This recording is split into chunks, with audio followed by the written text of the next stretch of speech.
Hello दोस्तों, हर हर महादेव, जय माता दी। आज का कहानी है शिव महापुराण कथा अध्याय 3। ईश्वर बोले, हे संतो कुमार, मैंने आपसे श्रावण मास का कुछ महत्व कहा है। इसके संपूर्ण महत्व का वर्णन सैकड़ों वर्षों में भी नहीं किया जा सकता है। मेरी इस कल्याणी प्रिया सती ने दक्ष के यज्ञ में अपना शरीर दग्ध करके पुनः हिमालय की पुत्री के रूप में जन्म लिया। श्रावण मास में व्रत करने के कारण यह मुझे पुनः प्राप्त हुई, इसलिए श्रावण मुझे प्रियकर है।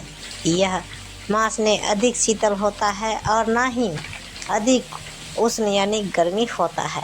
राजा को चाहिए कि श्रावण मास में स्रोताग्नि से निर्मित श्वेत भस्म से अपने संपूर्ण शरीर को उद्धूलित करके जल से आर्द्र भस्म के द्वारा मस्तक, वक्ष स्थल, नाभि, दोनों बाहु, दोनों कोहनी, दोनों कलाई, कंठ, सर और पीठ, इन 12 स्थानों में त्रिपुंड धारण करें। मन स्तों को मंत्र से अथवा सदोजात आदि मंत्र से अथवा षडाक्षर मंत्र ओम नमः शिवाय से भस्म के द्वारा शरीर को सुशोभित करें और शरीर में 108 रुद्राक्ष धारण करें। कंठ में 32 रुद्राक्ष, सर से पर 22, दोनों कोनों में 12, दोनों हाथों में 24, दोनों भुजाओं में 8-8, ललाट पर एक और शिखा के अग्रभाग में 1 रुद्राक्ष धारण करें। इस प्रकार से करके मेरा पूजन कर पंचाक्षर मंत्र का जप करें। हे विपेंद्र, श्रावण मास में जो ऐसा करता है वह मेरा ही स्वरूप है, इसमें संदेह नहीं है। इस मास को मेरा अत्यंत प्रिय जानकर केशव की तथा मेरी पूजा करनी चाहिए। इस मास में मेरी अत्यंत प्रिय तिथि कृष्णाष्टमी, भारत के पश्चिम प्रदेशों में युगादि तिथि के अनुसार मास का नामकरण होता है।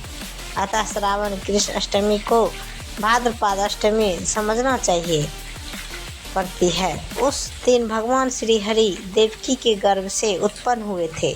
हे सनत कुमार, यह मैंने आपको संक्षेप में बताया है। अब आप और क्या सुनना चाहते हैं? सनत कुमार बोले, हे पार्वती पते, आपने श्रावण मास को जो जो कृत्य कहा उन्हें सुनकर आनंद सागर में निर्मग्न रहने के कारण और उनका वर्णन विस्तृत होने के कारण व्यवस्थित रूप से स्मृति नहीं बन पाई। अतः हे नाथ, आप क्रम से सबको यथार्थ रूप से बताइए। सावधानी से सुनकर मैं भक्ति पूर्वक उन्हें धारण करूँगा। ईश्वर बोले, हे सनत कुमार, श्रावण मास के शुभ अनुक्रमणिक को आप सावधान होकर सुनिए। सर्वप्रथम शौनक का प्रश्न, तत्पश्चात सूत जी का उत्तर, श्रोता के गुण, आपके प्रश्न, श्रावण की विपत्ति, उसकी स्तुति, पुनः हे मुने आपका विस्तृत प्रश्न, इसके बाद नाम कथन सहित आपके द्वारा गई मेरी स्थिति, फिर क्रम से उद्देश्य पूर्वक मेरा उत्तर, पुनः आपका विशेष प्रश्न, उसके बाद नक्त व्रत की विधि, रुद्राभिषेक कथन, इसके बाद लक्ष्य पूजा विधि, दीपदान, फिर किसी प्रिय वस्तु का परित्याग, पुनः रुद्राभिषेक करने तथा पंचामृत ग्रहण करने से प्राप्त होने वाला फल, इसके बाद पृथ्वी पर शयन करने वाला तथा मौन व्रत धारण करने वाला फल, तत्पश्चात मासों उपवास में धारण पारना की विधि, इसके बाद समाख्यान में लक्ष्य रुद्रवती विधि, पुनः कोटिलिंग विधान, इसके बाद अनुदान नामक व्रत कहा गया है। इसी व्रत में हविष्यान ग्रहण, पतल पर भोजन करना, शाक त्याग, भूमि पर शयन, प्रातः स्नान और दम तथा सम का वर्णन, इसके बाद स्फटिक आदि लिंगों में पूजा, जप का फल, उसके बाद प्रदक्षिणा, नमस्कार, वेद पारायण, पुरुषोत्तक की विधि, उसके बाद ग्रह यज्ञ की विधि, रवि सोम मंगल के व्रत का विस्तार पूर्वक वर्णन, पुनः बुध गुरु का व्रत, इसके बाद शुक्रवार के दिन जीवंतिका का व्रत, पुनः शनिवार को नरसिंह शनि, वायुदेव और अत्यंत का पूजन, हे सब कहे गए। उसके बाद रोटक व्रत का महत्व, औदुंबर व्रत, स्वर्ण गौरी व्रत, दोवा गणपति व्रत, पंचमी तिथि में नाग व्रत, षष्ठी तिथि में सुपोदन व्रत, इसके बाद शीतला सप्तमी नामक व्रत, देवी का पवित्रारोपण, इसके बाद दुर्गा कुमारी की पूजा, आशा व्रत, उसके बाद दोनों एकादशियों का व्रत, पुनः श्री हरि का पवित्रारोपण, पुनः त्रयोदशी तिथि को कामदेव की पूजा, उसके बाद शिव जी का पवित्र धारण, पुनः उपाकर्म, उत्सर्जन तथा श्रावण कर्म, इसका वर्णन किया गया है।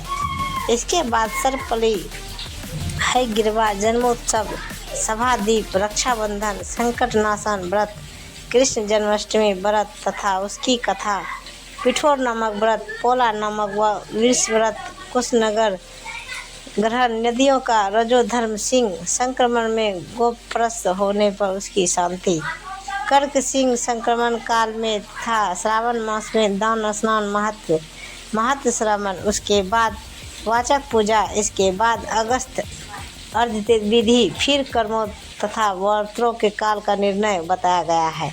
जो श्रावण मास महत्व का पाठ करता है अथवा उसका श्रावण करता है, वह इस मास में किए गए व्रतों का फल प्राप्त होता है।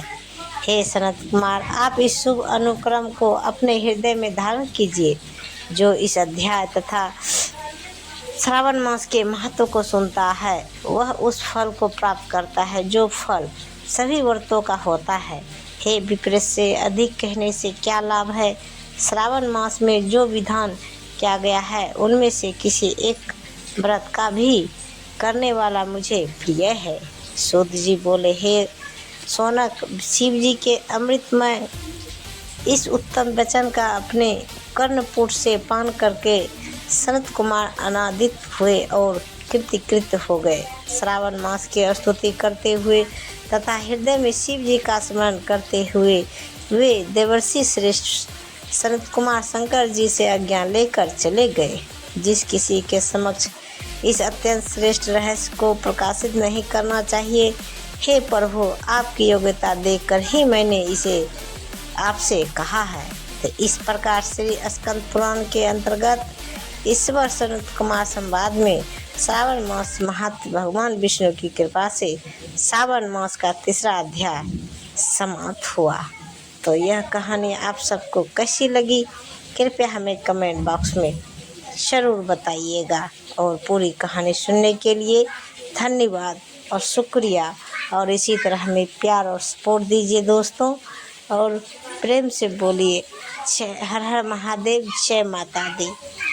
तो मिलते हैं अगले वीडियो के साथ, तब तक बाय बाय दोस्तों।